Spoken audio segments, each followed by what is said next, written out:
Halo, halo, apa kabar? Bung Rocky, beberapa waktu yang lalu kita kan bahas ya soal kisruh lah, artinya semacam bantah-membantah di kabinet soal rencana untuk membatasi pembelian BBM yang disampaikan oleh Pak Luhut, dan yang cukup mengejutkan kali ini Pak Luhut beda dengan Pak Jokowi begitu ya. Dan Anda pada waktu itu yakin yang benar ini pasti Pak Luhut.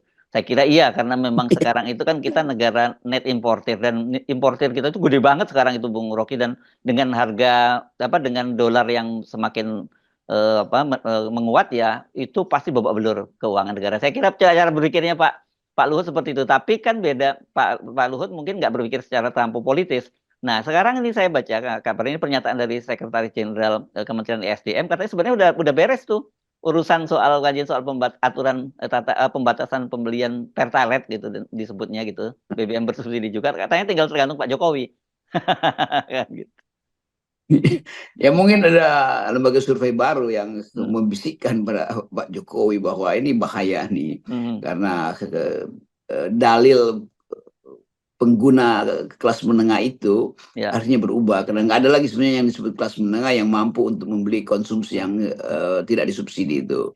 Kelas menengah menunggu subsidi karena daya beli mereka drop terus tuh. Dan artikel atau analisis dari Muhammad Khatib Basri di Kompas itu juga menunjukkan bahwa penurunan kualitas kelas menengah itu menunjukkan bahwa mereka tidak punya daya beli lagi kan. Nah, Hmm. kalau kelas menengah marah karena tidak bisa membeli bahan dasar, yaitu kebutuhan transportasi, itu pasti akan ada keributan sosial. Ya mungkin Jokowi mendengar itu, tetapi tetap pikiran Pak Luhut yang benar bahwa memang subsidi itu membebani anggaran negara, dan itu yang mungkin sebagai seorang yang tahu tentang tata cara menurunkan atau sebut aja merasionalkan APBN, ya satu cara memangkas subsidi dengan konsekuensi social unrest meningkat. Itu soal lain Ya, lagi itu kan. ya, ya, Jadi ya. memang bukan bagian dari Pak Luhut untuk memikirkan efek dari pencabutan atau pengurangan subsidi, atau apalagi pencabutan pertalite itu tidak diedarkan lagi jenis pertalite.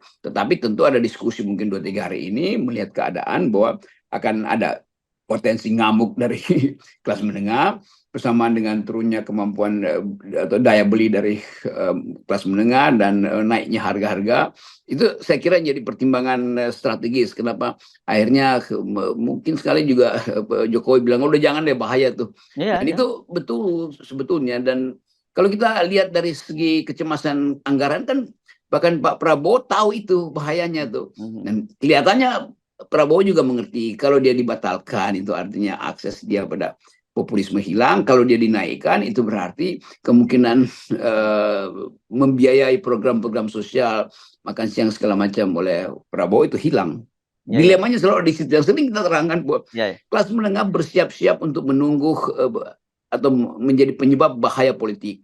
Di mana-mana kelas menengah adalah potensi bahaya politik. Kalau kelas ke bawah ya disogok dengan ideologi, disogok dengan janji-janji akhirat, apalagi disogok dengan BLT selesai masalah tuh. Iya, Tapi iya. kalau kelas menengah turun kelas, dia merasa bahwa saya udah pernah ada di dalam satu tingkat kemakmuran, sekarang turun kelas itu marah tuh. Ya, saya kira ini benar, pemerintah sedang melakukan kalkulasi berkaitan bukan lagi soal ekonominya, tapi lebih pada politiknya. Karena Ya, ketika akhirnya ditanya Pak Luhut, pokoknya saya jamin bahwa untuk 130 juta pemilik kendaraan bermotor itu masih akan tetap bisa mengakses untuk membeli Pertalite. Tapi ketika ditanya bagaimana soal mobil, Pak Luhut cuma balik lagi bahwa pokoknya 130 juta. Angkanya gede ya banget itu kalau 130 juta sepeda motor. kendaraan bermotor. Dia bisa Sepeda motor. bolak-balik ke Ya. yes, ya oke, sepeda motor. Ya. Dia bisa bolak-balik ke SPBU untuk ambil ambil bensin juga buat mobilnya yang ada di rumah kan. Iya, Ya iya, sama iya. juga itu akan Mhm. justru akan moral hasadnya di situ, mumpungisme akan terjadi itu. Mhm. Dan nggak mungkin diplototin misalnya bahwa ini motor ini udah bolak-balik tiga Iya, empat nggak kali, ya mungkin, gampang nggak mungkin. aja tuh dia beli aja apa namanya plat nomor palsu. Jadi hal-hal yang akan menyimpangkan efisiensi itu justru akan terjadi ketika nggak ada kejelasan itu. Ya motor boleh, mobil nggak bisa. Oh iya, yang punya mobil akhirnya nyewa motor untuk beli bensin kan, begitu cara keluar dari atau siasat manusia sebagai homo economicus. Ya.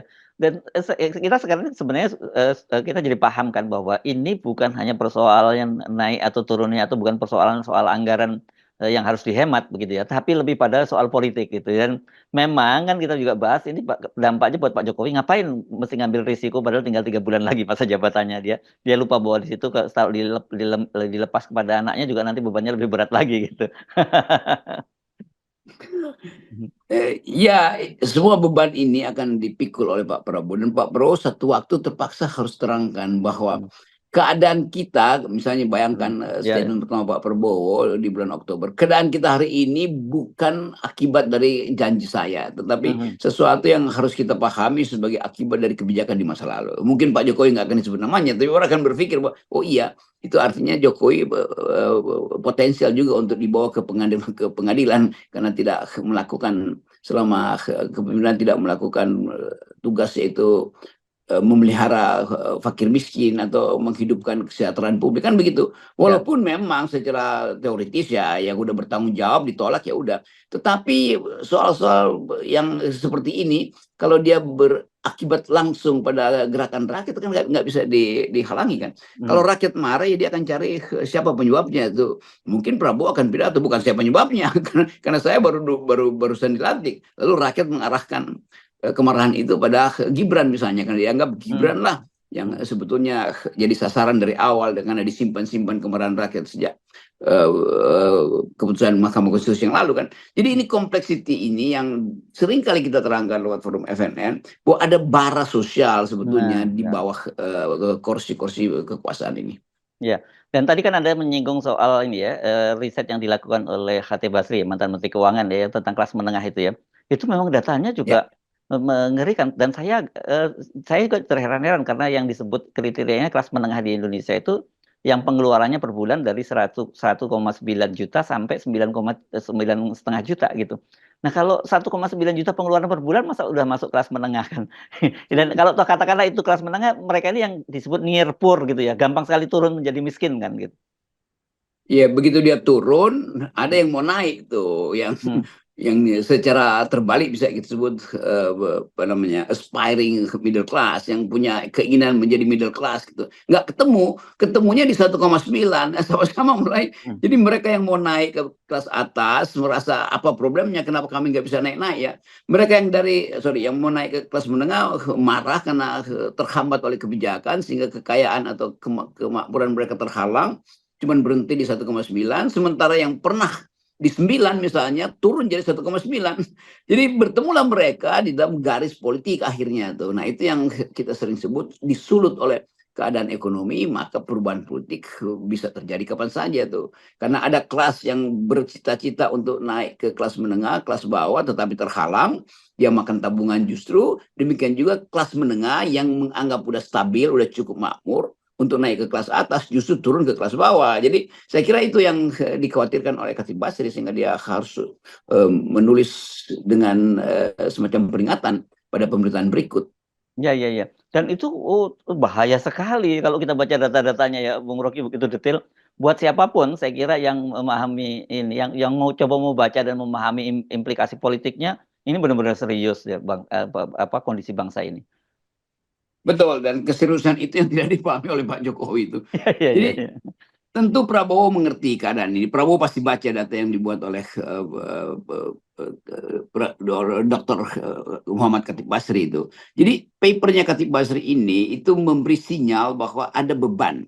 Bukan sekedar beban ekonomi, tapi beban sosial politik. Karena fungsi dari kelas menengah adalah buffer untuk stabilitas politik. Dan bagi kelas menengah, konsumsi itulah yang membuat mereka bisa bertahan. Nah, kalau konsumsinya turun, itu artinya kemampuan dia untuk menabung, membayangkan bisa membeli barang semester depan, bisa menyekolahkan anaknya itu ke tingkat pendidikan yang lebih tinggi, ada les piano buat anaknya atau les main bola, itu hilang.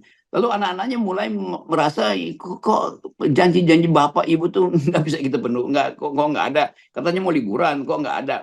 Nah, kelas menengah itu sifatnya begitu. Kalau dia ditagih oleh keluarganya misalnya atau orang-orang dekatnya, dia nggak bisa penuhi, maka dia akan marah pada kekuasaan kan. Hmm. Sebaliknya kelas bawah juga akan marah karena terus-menerus tabungannya mereka pakai itu diambil karena untuk naik naik kelas menuju kelas atas nggak terjadi tuh.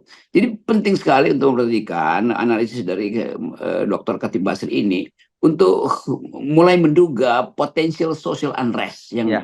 bisa terjadi kapan saja tuh. Dan kita nggak pernah tahu, sejarah selalu tiba ketika kita nggak bersiap sebetulnya. Nah, sekarang transisi ke Oktober itu masih ada kira-kira 100 hari. Itu bisa terjadi di 100 hari itu. Jadi peristiwa-peristiwa sosial politik mulai diberi indikasi oleh Khatib Basri bahwa akan ada satu keadaan di mana social unrest akhirnya meledak di jalan-jalan. Lalu mahasiswa ikut di situ, lalu buruh taruh di situ. Lalu caleg-caleg yang gagal kemarin juga dananya udah habis, berkumpul lagi jadi semacam reuni caleg gagal untuk mulai demonstrasi. Kan berhak mereka kan. Karena Hmm. banyak betul caleg yang justru kehabisan uang dan merasa bahwa akibat dari kebijakan politik yang nggak jelas, mereka kehabisan tabungan dan nggak masuk dalam tidak terpilih sebagai anggota DPR. Jangan lupa nih caleg-caleg ini, caleg-caleg yang bangkrut bisa marah lebih besar daripada buruh. Iya, iya. Jadi data-data tadi ya sebenarnya, membuat, kita jadi sadar bahwa pemerintahnya Prabowo itu nggak punya pilihan sama sekali ya, nggak punya kemewahan pilihan. Karena katakanlah sekarang begini, kalau untuk menutup kekurangan pendapatan pemerintah, itu kan cara yang paling mungkin sekarang itu, bukan penerimaan ya, pendapatan itu kan menaikkan pajak, cukai, terus mengurangi subsidi, kan cara yang paling mungkin seperti itu yang harus dilakukan ya, Bung Ya, Roky. Sementara kondisi masyarakat tidak mungkin. Kalau dicabut subsidinya, apalagi lagi dinaikkan pajaknya, itu pasti akan marah. Ini termasuk juga isu tentang, bahwa sepeda motor juga nanti harus bayar asuransi itu. Ya itu bisa jadi yang Anda sebut tadi itu kayak pemantik aja itu. Begitu apa ya. ranting-ranting keringnya tinggal menyala aja itu.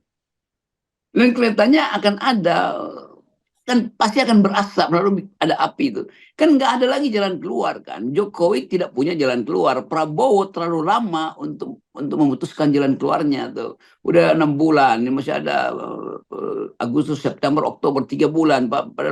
Pak Prabowo udah siap dengan kabinetnya, tapi ini nggak mungkin diumumkan tuh, tidak etis misalnya tuh. Hmm. Sementara Jokowi masih ingin bermimpi untuk hal-hal yang menyebabkan dia diingat secara luar biasa kan. Mhm. Padahal keadaan kita betul-betul nggak tahu jalannya kemana itu. Mhm. Penerimaan pajaknya tidak mungkin diperluas karena ya bagaimana orang nggak punya pendapatan mau dipajakin. Itu absurd. Orang bahkan karena pusing di Jakarta jalan-jalan ke Labuan Bajo itu tiba-tiba harga pesawat naik berkali-kali tuh karena ada pajak di situ kan, ditaruh pajak lagi. Jadi macam-macam pajak ada pada tiket pesawat kita. Padahal dia cuma mau liburan tuh. Atau ada yang memang mau menghilangkan letih doang, tapi dianggap akan keluar uang karena mewah maka dipajakin kan. Jadi semua hal udah dicoba oleh negara, nggak naik juga pendapatan negara tuh. Hmm. Sementara berupaya untuk cari utang ya pasti suku bunganya tinggi tuh karena diketahui kita butuh segala macam tuh.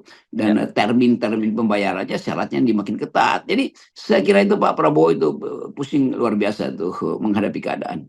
Ya, ya, dan sementara kemudian Pak Jokowi asik sendiri dengan rencananya mau bikin sidang kabinet di di IKN, dan itu biayanya sangat sangat besar karena, kan Pak Jokowi bertanya, kalau belum apa udah ada kursinya, kalau enggak mau lesehan. Tapi menurut kepala sekretariat presiden Budi Heruartono, mereka sudah packing itu udah, untuk furniture-nya untuk dikirim untuk persiapan sidang kabinet itu, dan kabarnya katanya itu akan dilaksanakan tanggal 30 Juli itu, kabarnya seperti itu.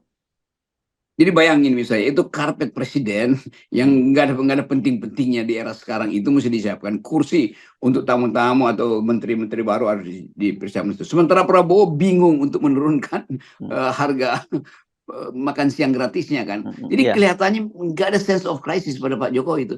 Dia Mhm. tetap ingin dielulukan. Sementara Prabowo berupaya untuk tukar tambah kalau bisa ya ada 10% disimpan lagi itu ambil dari pos yang lain tuh supaya dipersiapkan buffer anggaran kalau tiba-tiba terpaksa mesti didahulukan makan siang itu kan. Jadi koordinasi pikiran antara Prabowo dan Jokowi itu kelihatannya tegang sekali hari ini kan. Kita Mhm. bisa duga aja, nggak perlu kita bicara dengan Prabowo atau dengan Jokowi untuk mengetahui bahwa mereka sebetulnya ada dalam situasi konfliktik. Tetapi dari segi kebijakan yang hendak dipercepat pemulihan ekonominya oleh Prabowo justru diboros-boroskan kembali oleh Jokowi itu. Ya. Kemampuan Prabowo untuk menilai potensi kabinetnya menghasilkan pertumbuhan 8% itu juga berbahaya sekali itu karena bagaimana caranya tuh mempercepat pertumbuhan dengan keadaan disparitas yang luar biasa tuh. Itu artinya sama seperti kita bawa bajai lalu dikebut di jalan tol lalu mesinnya jadi panas, itu kan Ya, ya. meledak nanti kan, overheating economy itu. Tapi bagi Jokowi dia nggak ngerti itu. Dia Hmm. tetap ingin itu urusan Prabowo nanti itu. Padahal mestinya Jokowi memberi semacam peringatan, Pak Prabowo hati-hati ya, karena yang saya tinggalkan itu sebetulnya adalah bom waktu semua kan. Hmm, hmm, Tapi hmm. itu intinya. Tetapi Jokowi terus tambah bom waktu. Konyolnya di situ. Ini orang yang kayak nggak bisa berpikir itu tentang masa depan itu. Tapi kalau seperti halnya Anda yang dorong-dorong Pak Jokowi untuk segera pindah ke IKN, kalau saya juga senang tuh kalau Pak Jokowi bikin atraksi dengan sidang kabinet di IKN. Ya karena kita melihat bagian dari kekonyolan akhirnya kan. Lama-lama orang merasa, ya ini orang nggak bisa bikin apa-apa, ya kita dorong aja supaya kita nonton lagi kekonyolan. Kan itu akan keluar lagi statement Pak Jokowi kayak, sudah, saya sudah pindahkan ibu kota, silahkan gabung di sini, menteri-menteri bersiap-siap, ongkos angkut lagi itu duit. Ongkos untuk memindahkan anggota keluarganya nyari sekolah di sekitar sana juga uang gitu kan. Jadi Ya, penghematan nggak terjadi itu. ya. Emang apa pentingnya tuh sidang kabinet di situ? Apa bedanya dengan sidang kabinet di istana kan? Kan Iya, di iya, istana nggak perlu ada fasilitas, AC udah iya, tersedia, air ada, tuh cemilan ada. Ini semuanya ini kayak rumah baru. Jadi orang iya. yang makin miskin justru mau tambah rumah ya. Itu logikanya begitu. Oke, kita nolkan Bung Rocky. Oke, alam.